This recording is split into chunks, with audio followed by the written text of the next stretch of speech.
Vraiment, nous avons eu un accueil superbe, des échanges extrêmement intéressants. Je laisse la parole à Françoise. Je vais appeler tous mes collègues qui vont pas tarder à arriver, toutes les équipes. Je pense que dans la salle aussi, je voulais remercier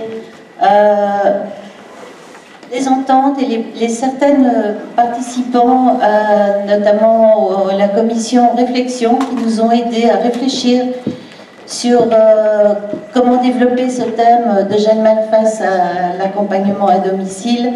Nous avons été aidés notamment par Béatrice Legris qui est ici. Je te remercie beaucoup, Béatrice. Par Jean-Michel Sauter aussi, par Monique qui est là aussi, qui fait partie aussi de l'organisation, et bien sûr par Jean-Marie. Voilà.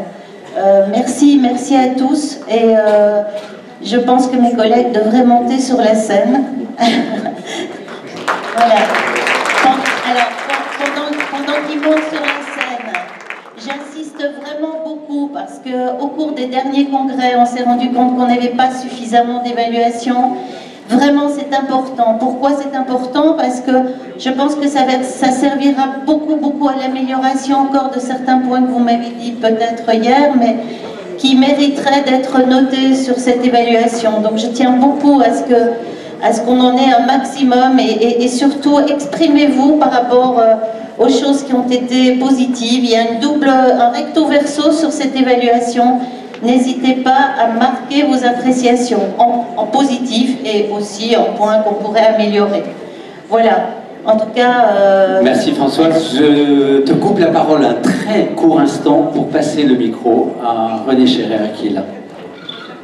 Oui, ce que je voudrais dire, parce que Madame Grandjean me l'a vivement suggéré, et je suis pleinement d'accord avec elle, c'est que le tout premier congrès de la Fédération Jeanne Mal, qui peut-être n'était pas encore une fédération, a eu lieu à Grasse. C'était, je crois, en 1987 ou 6, quelque chose comme ça. C'était donc pas exactement dans le centre de congrès de Juan-les-Pins qui n'existait pas, mais dans une très très sympathique maison de rencontre quelque part dans le pays grassois aussi. Alors, je pense qu'il faut se réjouir de ça. Ça témoigne de notre longévité, de notre vitalité. Et si je peux vous dire encore une seule chose, c'est que par rapport aux débats que nous avions à l'époque où nous découvrions l'accompagnement, les débats, la teneur des débats de maintenant est devenue beaucoup plus mature et beaucoup plus riche. Et je nous en félicite les uns les autres très très vivement. Merci.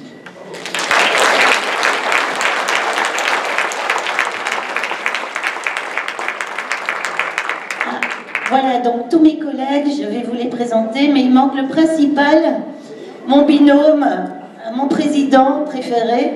Et voilà. Ah, voilà. Et son épouse aussi, qui a été vraiment très dynamique, à l'écoute et très patiente aussi pour supporter toutes nos réunions, nos échanges téléphoniques, nos échanges de mails. Vraiment, merci beaucoup à Arlette. Je ne sais pas où elle est, Arlette, si elle est là. Non, elle va arriver, sans doute. Non, je ne l'attends pas, elle est du monde, elle est au service. D'accord, elle est de service, donc voilà. Voilà, donc Jean-Marie, fais un bond avant. Notre président.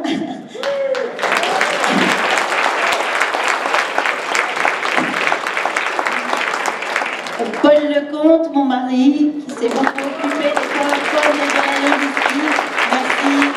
Merci pour sa patience. Monique Grandjean, une très ancienne et toujours jeune adhérente, voilà, depuis longtemps à Jeanne Mal, qui connaît tout, qui est notre référente, qui est l'histoire de notre association et vraiment qu'on remercie beaucoup pour son soutien et toujours sa présence. Oui, Daniel, voilà. Alex. Nathalie. Chantal. Noël. Catherine.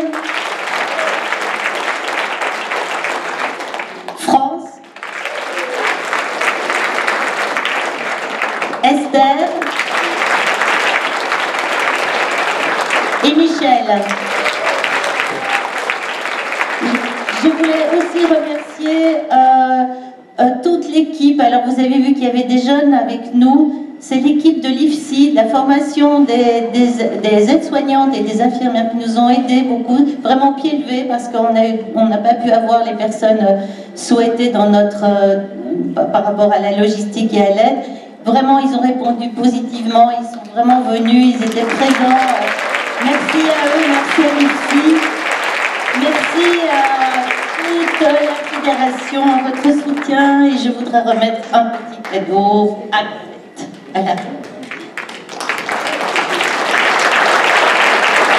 Merci. Merci à tous pour votre présence et votre soutien et votre patience. Ouais.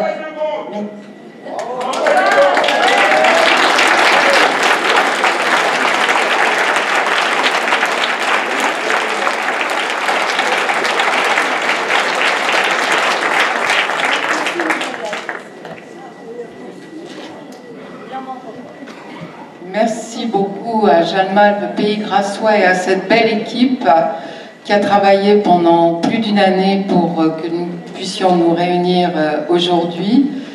Et puis maintenant, on va leur laisser la possibilité de passer le trophée. D'abord le trophée de la fédération. Voilà, et on va demander à l'équipe prochaine, celle de l'année 2019, de monter sur le plateau. Donc c'est l'équipe de Lorient, puisque nous savons que l'année prochaine, nous irons à Lorient, a priori sur un thème qui sera autour des personnes âgées en EHPAD. Donc l'équipe de Lorient, voilà, habillée comme il se doit, en petit marin breton. Et sachez... Et comme je vous l'ai dit hier, nous avons déjà la ville qui va organiser le congrès 2020, puisque nous irons à Albi, dans une région où nous sommes peu habitués à aller en tant que Jeanne Malve, mais nous aurons donc notre congrès dans le sud-ouest. Voilà.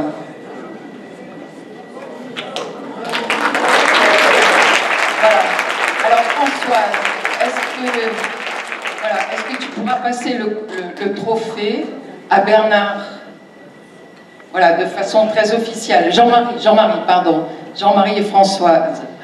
Voilà. Voilà.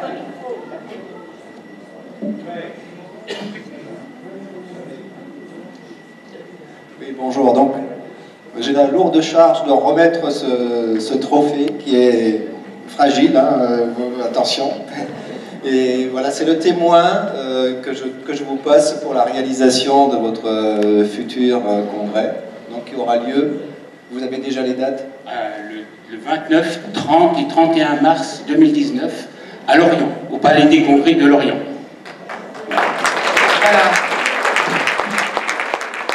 En recevant le congrès, on voit tout le poids que cela peut être d'organiser un congrès. On vous a senti vous affaisser au poids du trophée.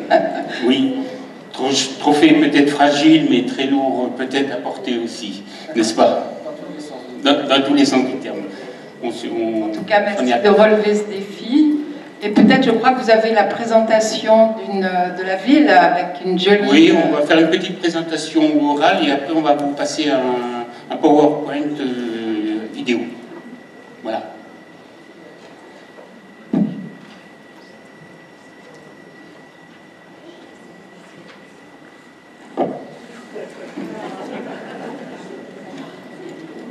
Il est déjà chaud, notre président, là. Je ne vous explique pas dans un an ce que ça va être. Hein.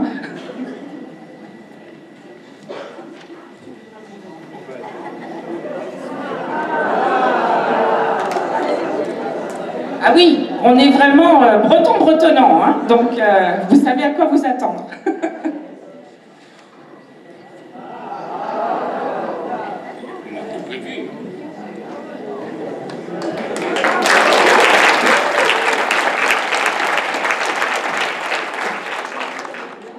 Mesdames, Messieurs, bonjour. Voilà.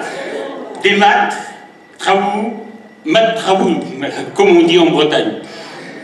Alors, je pense que tout le monde connaît la Bretagne, hein, les l'élément principal de la Bretagne, quand on entend la musique, tout de suite, on sait d'où ça vient. Voilà. Mais auparavant, on a décidé avec les collègues de préparer donc le congrès de l'année prochaine. Et cette idée date d'il y a 4 ans à Vichy. Il y avait Jeanne et Isabelle qui sont là présents, étaient avec moi là-bas, à Vichy, avec Catherine, Joël, Marie-Noël et Yannick. Et donc, là-bas dans les couloirs, on a dit, mais pourquoi pas nous? Dans la ferveur du congrès, etc. Donc on a dit, bah, on va voir et on va y aller. Et bah, depuis 4 ans, donc on réfléchit, on a déjà réservé le palais des congrès, on a rempli tous les cartons de plein d'idées, de plein de choses, et ben, on attend un peu la définition exacte du thème, et après on appuie sur le bouton et la locomotive va se mettre en route. Parce que c'est pas une petite organisation, mais bon. Donc l'idée c'était un peu, donc ça rejoint aussi les réflexions qui existent au niveau de la conférence bioéthique, tout ça. Quel monde voulons-nous pour nos anciens en définitive? Et la réflexion avec Laurence notamment, on avait retenu quelle place pour la personne âgée fragile dans notre société. Et nous, Jalmave, qu'est-ce qu'on peut faire pour faire évoluer toutes les mentalités par rapport donc, à tout ça? Sachant que les lois évoluent, les mentalités évoluent, donc voilà. Donc c'est un gros sujet, la personne âgée, bon, en EHPAD ou ailleurs, mais la personne âgée. Et où cela va-t-il se passer? Eh bien, en Bretagne. Hein? L'Armorique, vous connaissez? L'Armorique, l'Armor, la mer, ça veut dire en breton. L'Armorique, le pays de la mer. C'est là-bas, tout à l'ouest, enfin je ne sais pas où c'est, l'ouest ici, par là peut-être, non, je ne sais pas, ou par là peut-être.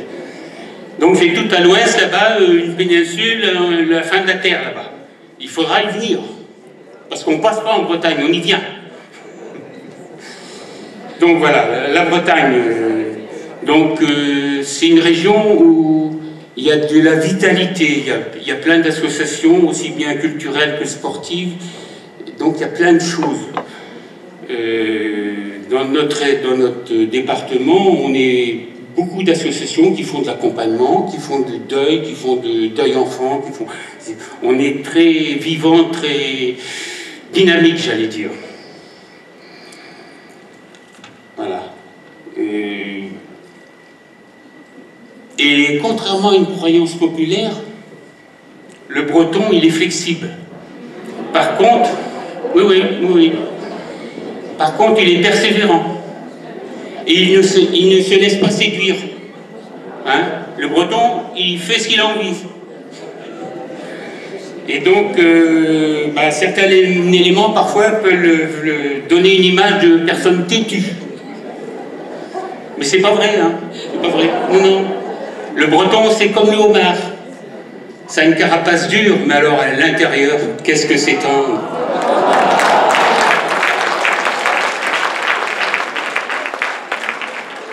En Bretagne, on a aussi plein de choses, hein, des légendes et des choses comme ça. Ça regorge de personnages mystérieux. On pourrait parler par exemple, en forêt de Brocéliande, tous les chevaliers de la table ronde, le roi Arthur, Merlin l'Enchanteur, etc. Au Val-son-Retour, c'est la fée Morgane, avec le chevalier Lancelot. Par ailleurs, c'est les elfes, les lutins ou les corrigans, etc. Donc, dans la tradition orale, le breton n'est pas auto-centré sur lui-même. Il parle d'abord des choses qui l'entourent avant de se mettre dedans. Voilà, donc c'est un aspect du caractère breton. Bon, pour en finir avec la Bretagne, on va passer au Morbihan. Le Morbihan. Morbihan. C'est la petite mer. Voilà ce que ça veut dire. Hein. Le Morbihan, c'est 900 km de côte, 170 plages, 4 îles au large, 40 îles dans le golfe du Morbihan. Hein? Donc on a 5 000 licenciés de voile, 80 000 bateaux, 19 000 places en ponton. Bah, tout ça fait que le Morbihan, c'est la première destination pour le nautisme. Vous voyez, marin-pêcheur. Hein, ce n'est pas pour rien que j'ai des petites marinières derrière moi. Donc, mais c'est aussi des milliers de kilomètres de randonnée, des pistes cyclables, 1400 kilomètres de chemin de grande randonnée. Que dire d'autre? 9 golfs, 4 thalassothérapie, etc. 20 châteaux, 8 champs de course. La profusion de possibilités d'occupation pour agrémenter éventuellement un séjour prolongé en Bretagne. Donc je suis là pour vous donner envie. Voilà. Donc autre chose, la Bretagne, bah, c'est un territoire par tradition catholique, pratiquant. On a 10 monastères, on a des pèlerinages comme Sainte-Anne-d'Auray, Kelvin ou Josselin même, qui sont assez fréquentés encore. Par contre, les fêtes de la mer, bah, du fait que les marins pêcheurs artisans, bah, il n'y en a plus. Maintenant, c'est des gros bateaux, usines, etc. Donc, bah, ils ont presque disparu, sauf de façon locale. Par contre, il y a toujours, au niveau des fêtes locales, il y a plein de chapelles, de calvaires, de fontaines, et donc il y a des pardons, ce qu'on appelle nous les pardons là-bas, en Bretagne. Et donc c'est toujours très très pratiqué et très populaire. Donc c'est des fêtes qui ont un côté religieux, et après ben, il y a un petit repas le midi, puis le fest-day, éventuellement le fest-noz derrière, où on chante, on danse, etc., où on pratique la langue, et bref. Mais c'est aussi 550 sites mégalithiques en Bretagne, hein, qui datent d'avant 4000 à 5000 ans avant Jésus-Christ, hein, avec des dolmens, des cairns, tumulus, hein, etc. On compte en Morbihan 2800 menhirs. Hein. Donc la population est relativement... la tradition, disons, populaire est très ancrée en Bretagne. Et donc, la gastronomie aussi joue un très grand rôle. Vous connaissez sans doute, hein, entre le sucre et le sel, les galettes et les crêpes, hein, ou les saveurs iodées, le poisson, les crustacés, etc. Les saveurs du terroir, le petit farce par exemple, ou la cotrillade, qui est l'équivalent de la bouillade d'épaisse. Puis il ne faut pas oublier le cidre, hein, la bière. Donc vous pourrez venir en Bretagne en voiture, en train, en avion, en bateau éventuellement, en vélo, à pied, bref.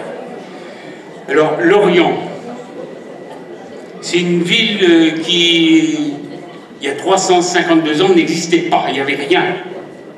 Ça a été créé par, suite à une ordonnance de Louis XIV, qui créa dans la baie de l'Orient donc un port pour que la Compagnie des Indes, qui s'était située au Havre, je ne vais pas arriver à le dire, auparavant, voilà, donc soit transférée de Port-Louis et après sur l'Orient. Donc l'Orient est venu donc de la création de la Compagnie des Indes, et donc voilà. Et le nom de l'Orient vient du premier bateau qui a été construit et qui s'appelait le Soleil d'Orient. Le Soleil d'Orient par rapport à Louis XIV, hein, le roi Soleil, etc. Donc le nom de l'Orient, de la ville de l'Orient, vient de ce bateau. Et donc, voilà. Donc l'Orient, c'est une ville de 68 000 habitants, communauté de communes de 202 000 habitants. C'est la 3e plus grosse communauté de communes de Bretagne. C'est 25 communes, c'est énorme, c'est très très grand. Et donc, qu'est-ce que j'avais à rajouter? C'est la cité aussi aux 5 ports. On a un port de militaires, on a un port de commerce, marchandises, on a un port de voyageurs, on a des ports de plaisance et on a un port de la course au large, avec la cité Éric Tabarly. Donc le nautisme, c'est une... De toute façon, l'Orient, c'est la baie de l'Orient, c'est deux fleuves qui se jettent dans une baie. Le nautisme, la mer, c'est incontournable à l'Orient. L'Orient, pendant 10 jours, c'est la capitale du monde celtique, avec le festival Incerceltique, un des plus gros festivals de France, 360, bref, plus de visiteurs qui passent donc sur les 10 jours. C'est énorme. Donc voilà. On va passer la vidéo si on veut bien, et je dirai encore quelques mots après. Ah, j'ai pas... Oui, bon, on va faire ça après.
Bon, merci mille fois à l'équipe de l'Orient.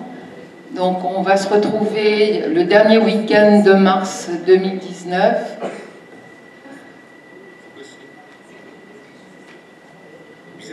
Encore quelques très belles images. Il n'y a plus de musique. Hein. Et c'est pas grave. Voilà.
Vous avez noté les dates, hein, j'espère.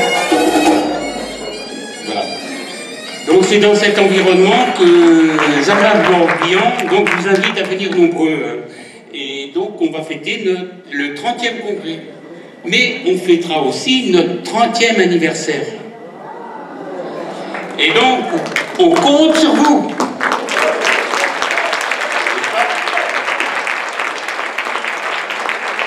Et nous allons fêter ça dans la bonne humeur. Hein. Et nous allons vous préparer, je pense avec tous mes collègues, quelques spécialités bien bretonnes.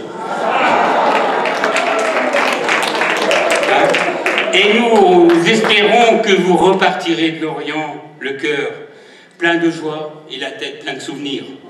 Voilà. Kenavo. Et à l'année prochaine. Merci. Merci à l'équipe de Lorient, merci à l'équipe de Jeanne Malve Pays Grassois.